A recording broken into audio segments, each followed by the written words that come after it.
You will spend nearly 1/3 of your life in the realm of sleep. That's around 26 years of your life for the average human. Yet for most people, sleep is a mystery. They don't know the first thing about what is actually happening when they sleep.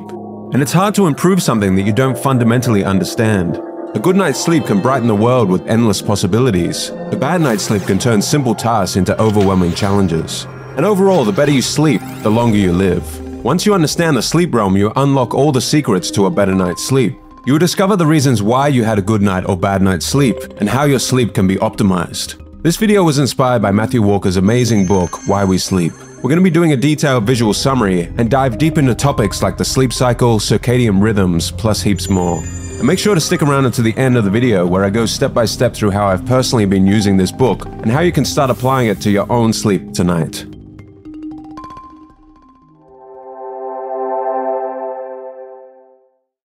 Part 1. What is sleep? Sleep is the single most effective thing we can do to reset our brain and body health each day. Mother Nature's best effort yet at contra death. Matthew Walker. Sleep architecture. Let's go on a journey through the sleep cycle and become familiar with the stages and core components of sleep. Every night when you close your eyes and gently drift away from the land of wakefulness and into sleep, you go on a magical journey. A journey begins at the gateway to slumber, otherwise known as Stage 1, the lightest stage of sleep. Stage 1 occurs right after you fall asleep, and you will usually spend less than 10 minutes here. You are dipping your toes into the void of sleep. When you're here, you're in a very light sleep from which you can be awakened easily. Here you experience the gentle transition from the world of wakefulness into the realm of sleep. As we dive deeper, we reach Stage 2, the fortress of silence. Your body enters a more subdued state. Your temperature drops, your muscles become more relaxed, and your breathing and heart rate slow down. At the same time, your brainwaves show a new pattern and your eye movement stops. When you're here in Stage 2, on the whole, brain activity slows. But there are short bursts of activity. Here the brain produces sleep spindles and K complexes. These phenomena, like magic spells, not only help to decrease sensory inputs, protecting your sleep, but also aid in memory consolidation and information processing. Someone with a higher frequency of sleep spindles will be more resilient to outside noises and being awakened easily. You then travel even deeper where you reach the mysterious realms of Stage 3 and Stage 4, the deepest stages of sleep. This is the land of restoration. Your brainwaves become even slower, your body tissues heal, your immune system restores, energy is replenished, and growth hormones are released. This is where your body heals and grows. If I were to wake you up right now, you would feel disorientated and groggy.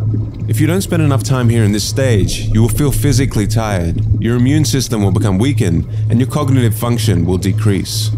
Finally, you travel up out of the deep depths of Stage 3 and 4, pass again through the land of Stage 2, and arrive at the most magical part of your journey. The theater of dreams, rapid eye movement sleep, or REM sleep, where your dreams come alive. Here in REM, our brain activity is bustling with activity, creating the fantastical stories that you experience as dreams. Although dreams may occur in any sleep stage, this is where your dreams most frequently occur. The dreams in this stage are vivid and often bizarre.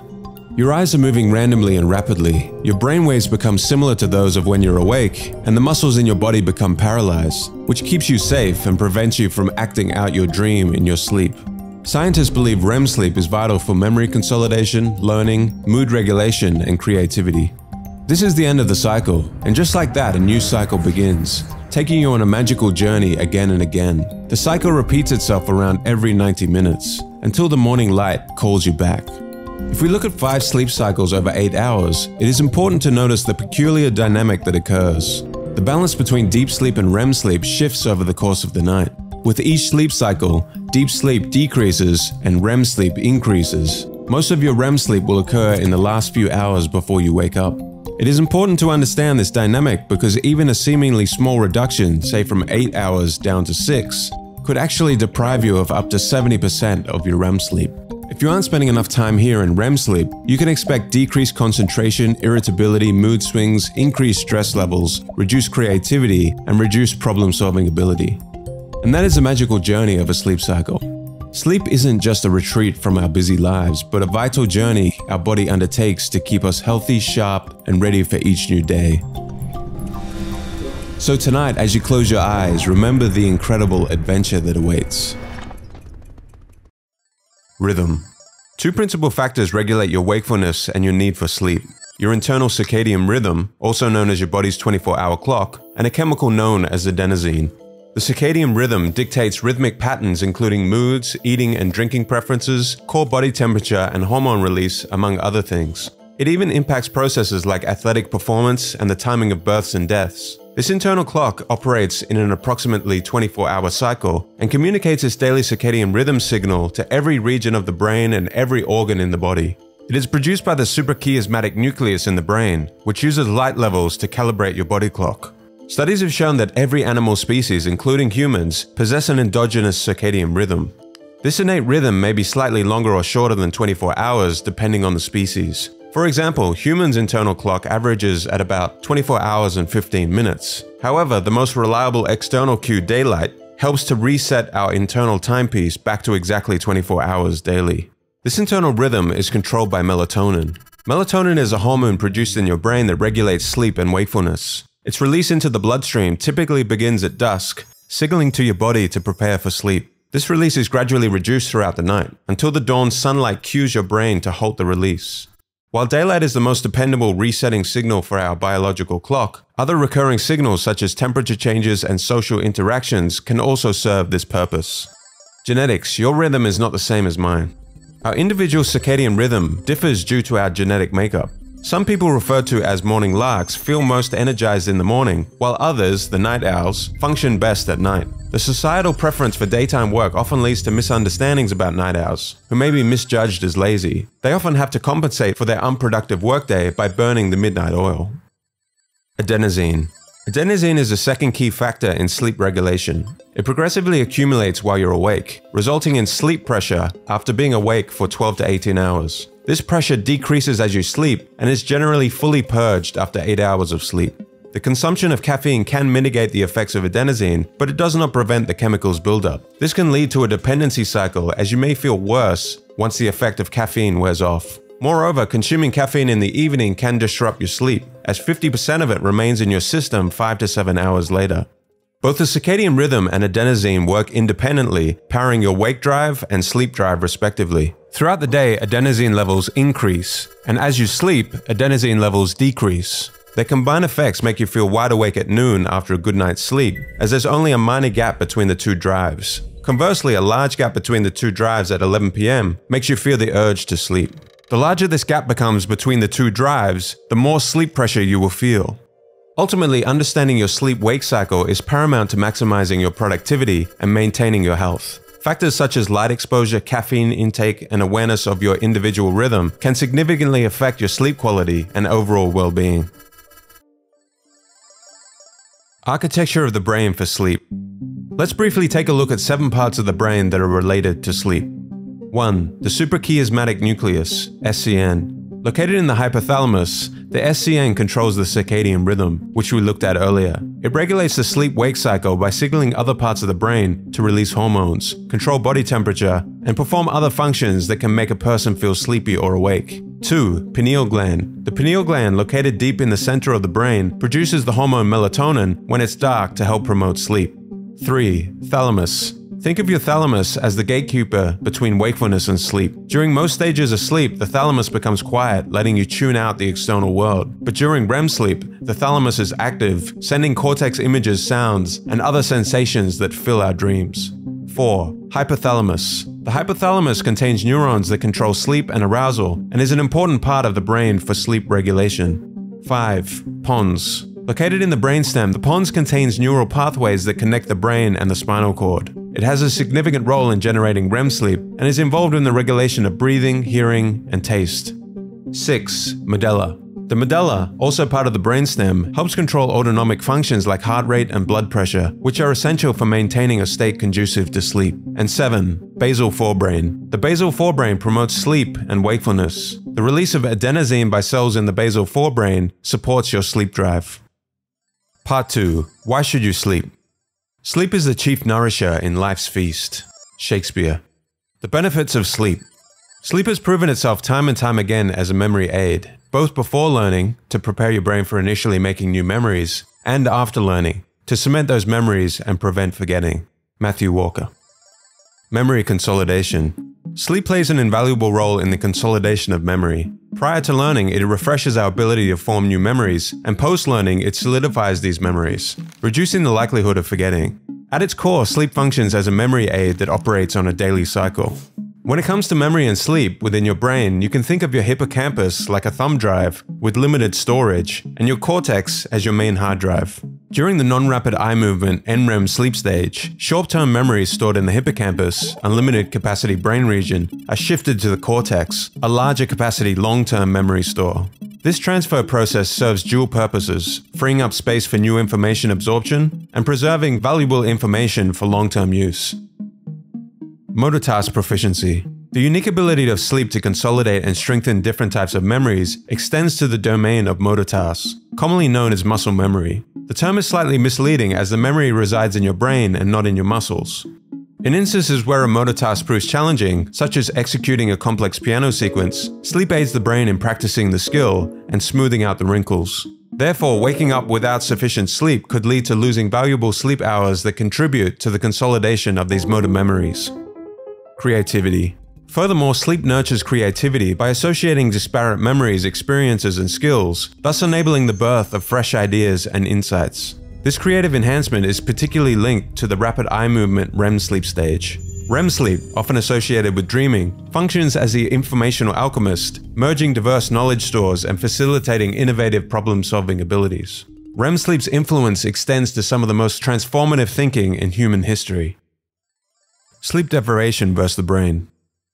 In terms of cognitive performance, lack of sleep notably impairs focus and concentration. After 19 hours of wakefulness, an individual can exhibit cognitive function equivalent to a legally intoxicated person. While power naps can provide temporary relief from fatigue, they cannot substitute regular sleep. In a state of exhaustion, individuals might experience microsleep episodes, momentary periods of unconsciousness lasting 1 to 2 seconds, potentially leading to fatal outcomes in risky situations such as driving. Astonishingly, fatigue-related errors cause more traffic incidents in the US than those from alcohol and drugs combined.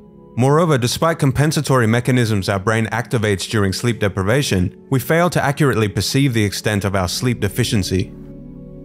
Emotion regulation is another facet severely impacted by sleep deprivation. It heightens activity in the amygdala, the brain's emotional center, overpowering the logical prefrontal cortex. This imbalance results in alternating extreme moods, including negative ones associated with aggression and bullying, and positive ones that can lead to risky behavior and addiction.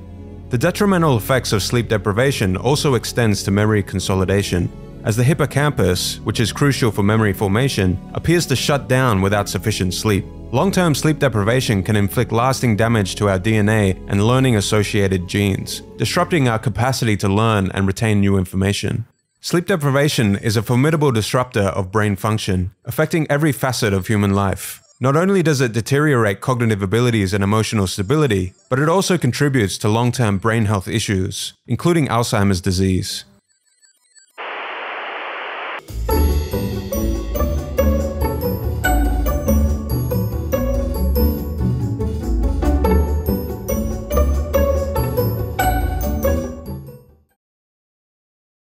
Sleep deprivation versus the body. Here are 5 effects sleep deprivation can have on the body. Cardiovascular health. Research shows that unhealthy sleep leads to an unhealthy heart. The risk of developing and/or dying from coronary heart disease rises by 45% with progressively shorter sleep.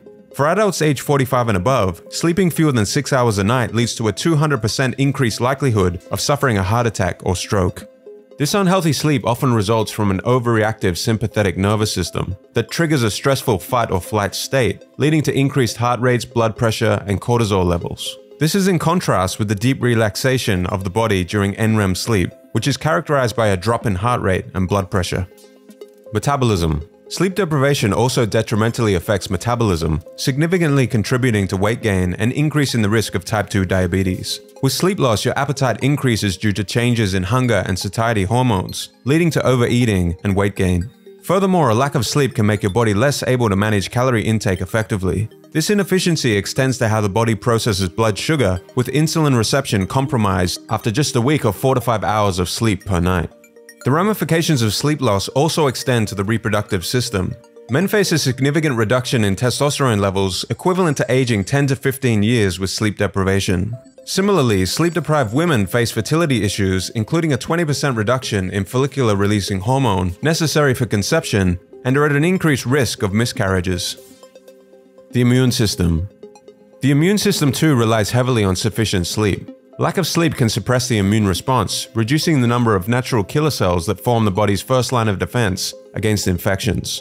Even minor sleep loss can impair immune function, whereas chronic sleep deprivation can result in a 40% increased risk of developing cancer compared to those who get 7 hours or more of sleep a night. Finally, sleep deprivation can attack the very structure of your genetic material. Thousands of genes within the brain rely on consistent, adequate sleep for stable regulation. Insufficient sleep can alter the activity of 711 genes, increasing those linked to chronic inflammation, cellular stress, and cardiovascular disease, while decreasing those that are promoting stable metabolism and optimal immune responses. Sleep deprivation is a serious issue that damages every aspect of our physiology, contributing to a host of diseases and shortening lifespans. The shorter you sleep, the shorter your life. Matthew Walker.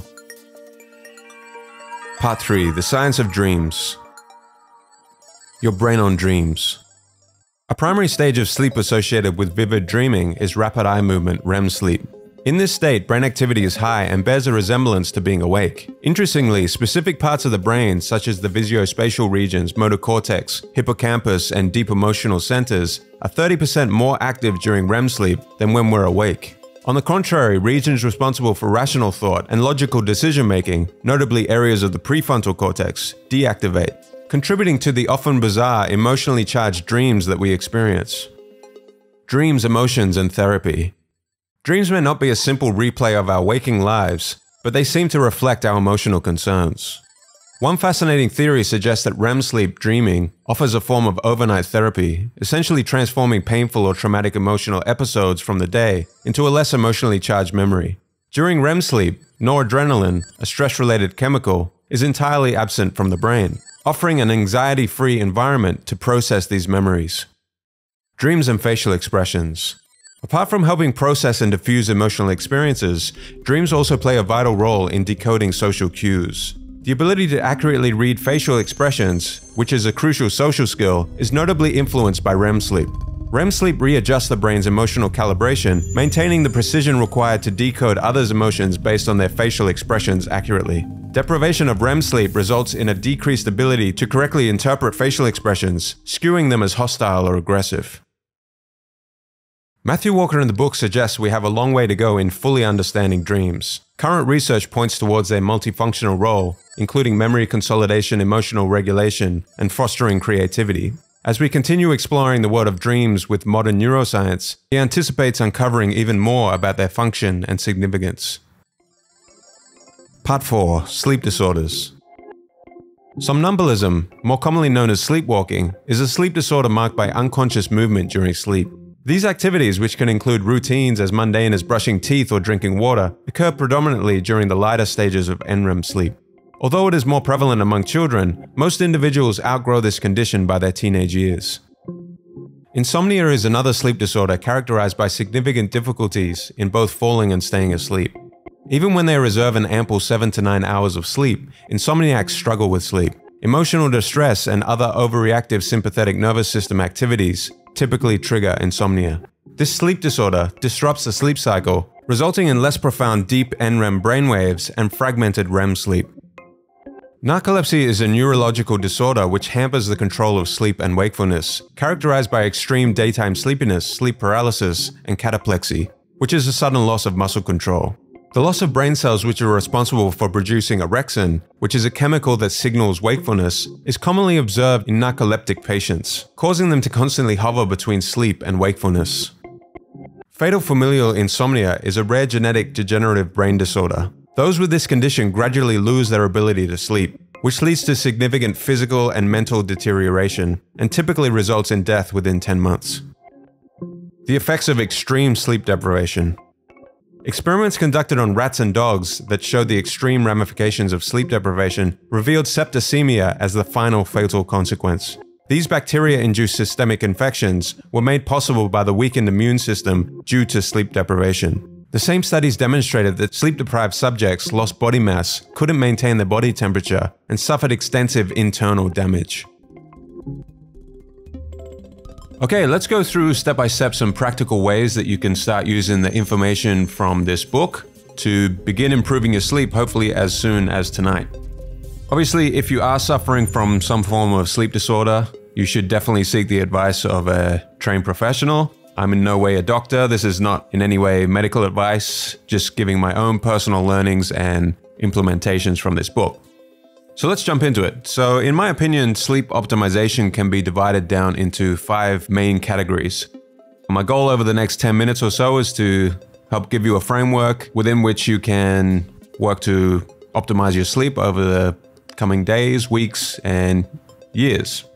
So let's start with number 1, and that would be diet and substances. So when it comes to food and beverages, you should avoid large meals and fluids at least a few hours before sleep. And that's mainly due to 2 reasons, which are indigestion and metabolism. Personally, I like to think of these systems within my body, the digestive system and metabolism, like factories. So ideally, a few hours before bed, you want to make sure that these factories are beginning to wind down and are completely shut down by the time you wish to sleep. If you eat a large meal right before bed, it's like asking these factories to continue working on into the night at full capacity. This keeps the body active when it should be slowing down. And not only that, digesting food ideally should be done in an upright position to help with digestion. Laying down after food makes that digestive process more difficult, and that's what leads to discomfort and potential sleep disruptions. During sleep, you want to allow your body to be completely focused on relaxing and recovering, and not to be actively working on tasks such as digestion and metabolism. Next would be drinking. So drinking a lot of fluids before bed also disrupts sleep because of the need for frequent urination during the night. For myself personally, I've recorded much better nights of sleep since limiting fluids to 2 to 3 hours before sleeping. So that might be something that you would like to experiment with.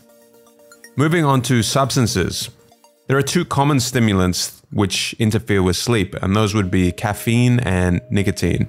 If you're a fellow coffee drinker like myself, it's definitely good to be aware of its effects on sleep.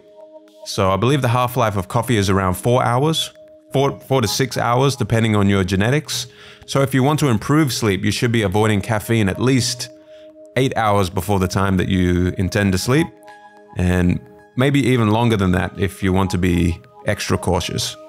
For myself, I try to only consume caffeine before 11 a.m., giving myself a large enough window for the caffeine to be completely purged from my body before I intend to sleep.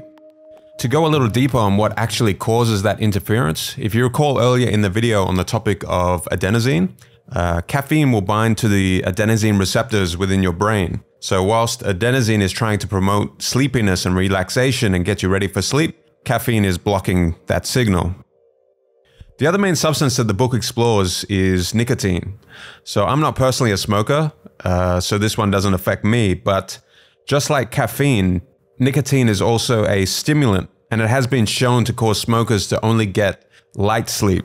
They tend to remain in the lighter stages of sleep, and they get less deep and REM sleep. So if you are a smoker, you should understand that you are sacrificing the quality of your sleep. The third common substance is alcohol. So alcohol is a two-edged sword and full of myths when it comes to sleep. It is a sedative, so the name would suggest that it's effective at promoting sleep. However, even if it is able to help you fall asleep quicker, ultimately alcohol is disrupting your sleep cycle. It reduces the amount of deep and restorative sleep that you will get. And it also prevents you from entering the REM stage of sleep. In fact, it states in the book that alcohol is one of the most powerful suppressors of REM sleep that scientists are aware of. So if you want a surefire way to crush your REM sleep, drink alcohol before sleeping. The book also discusses the profound effect that alcohol has on newborn babies and mothers that are heavy drinkers. Because alcohol can readily pass the placental barrier between the mother and the fetus, alcohol significantly disrupts not only the REM sleep of the mother, but also of the newborn. And scientists found that the infants of heavy drinking mothers showed a 200% reduction in the vibrant electrical activity that you would normally see as a characteristic of healthy REM sleep. This reduction in that electrical activity within REM can increase the likelihood of neurological illnesses, such as autism, for instance. From monitoring my own sleep and my own anecdotal evidence, I have noticed this REM reduction alcohol phenomenon to be very true. I'll try to put up here two screenshots side by side. On the left is a typical night's sleep, and on the right is after only 3 or 4 glasses of red wine. So you can really see the difference there in the patterns. So yeah, just to put that into perspective, this is not like a big night on alcohol, getting drunk or anything like that. It's just a few glasses of red wine, and you can really see there what it has done to my REM sleep. And I've noticed this on more than one occasion, having monitored my sleep now for, at least the past 2 years or so. So if you are drinking alcohol, it's good to understand that you are sacrificing the quality of not only your deep sleep, but especially that REM sleep. It really does crush the REM sleep. The second way to optimize your sleep is to do with timing. So you should be trying to go to bed and waking up at the same time. You want to have a sleep schedule. So why is this important? A consistent sleep schedule is essential for maintaining a healthy circadian rhythm. So if you're going to bed at, 10 p.m., then 2 a.m., then 7 p.m., 1 a.m., right? If your sleep schedule is all over the place, what you're going to develop is an irregular sleep pattern, which will confuse your circadian rhythm. And when that happens, what you're doing is you're disrupting the timely release of sleep-related hormones such as melatonin. So by sticking to a consistent sleep schedule, basically what you're doing is you're enhancing your circadian rhythm's efficiency. And when you do that, that results in being able to get to sleep easier. You will get more restful nights with less disruptions, and you will have a well-regulated hormonal cycle, including the timely release of melatonin. Another component of timing is naps. So the author suggests not taking naps after 3 p.m. Whilst they can be good for making up for any sleep lost the night before, taking naps too late in the afternoon or early evening will make it harder to fall asleep that night. Taking a nap will release some of that sleep pressure by temporarily reducing the buildup of adenosine. So a good image to keep in mind is the wake-sleep drive that we saw earlier in the video. Okay, moving on to the third category to optimize your sleep, and that would be light levels. So we'll start with morning sunlight. There are many good reasons to get sunlight in the morning, but in relation to sleep, sunlight is a key factor in regulating and resetting your circadian rhythm. So by getting some sunlight early in the day, your body gets a clear signal that it is now daytime, which will help your body to suppress melatonin production and will make you in turn feel more awake. Conversely, it also helps your body regulate when to start producing and releasing melatonin later in the day, which will help promote better sleep that night. The next core component to understand under this category of light is artificial blue light. So in our modern technology-driven world, we're constantly being bathed in this artificial blue light. We get that from phones, laptops, TVs, and other types of screens. And basically this omnipresent blue light, especially after sunset, plays havoc on our natural sleep cycles.